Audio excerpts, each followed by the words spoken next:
তেওঁলোকৰ মাজততো কোনো ঐক্য কেতিয়াও নাই যদি তেওঁলোকৰ মাজত ঐক্য থাকিলেহেঁতেন বা তেওঁলোকৰ এটা কমন ইডিঅলজি থাকিলেহেঁতেন এটাই দল হ'ল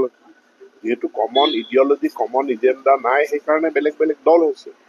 এতিয়া বেলেগ বেলেগ দল মানে বিজেপিক পৰাস্ত কৰাৰ কাৰণে একত্ৰিত হোৱা এতিয়া তেওঁলোকে তাৰমানে সাপ নেউল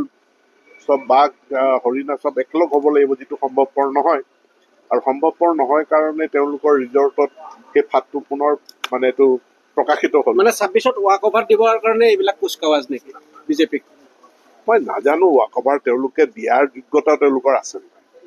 ৱাক অভাৰ দিবলৈ হ'লে কোনোবাই খেলি মানে তেওঁৰ সেই সক্ষমতা থাকিব লাগিব সক্ষমতা থকাৰ পাছত যে মই নেখেলো মই প্ৰতিদ্বন্দ্বিতা নকৰোঁ সেইটো ৱাক অভাৰ কৰে কিন্তু তেওঁলোকৰ প্ৰতিদ্বন্দ্বিতা কৰা আজি বিজেপি নেতৃত্বাধীন NDA যি হাৰত যি মাত্ৰাত তেওঁলোকে অসমখনক আগুৱাই লৈ গৈছে এনে পৰিস্থিতিত অসমৰ ৰাইজে এনেকুৱা বহু বিভাজিত বা তেওঁলোকৰ মানে আদৰ্শবিহীন এটা ৰাজনৈতিক মঞ্চক মানে প্ৰশ্ৰয় দিব বুলি আমি নাভাবোঁ আপুনি বিচৰা বাতৰি পাব কেৱল নিউজ 18 এপত নিউজ 18 এপ ডাউনলোড কৰিবলৈ স্ক্যান কৰক এই QR কোড গুগল প্লে ষ্টৰতো পাব এই নিউজ 18 এপ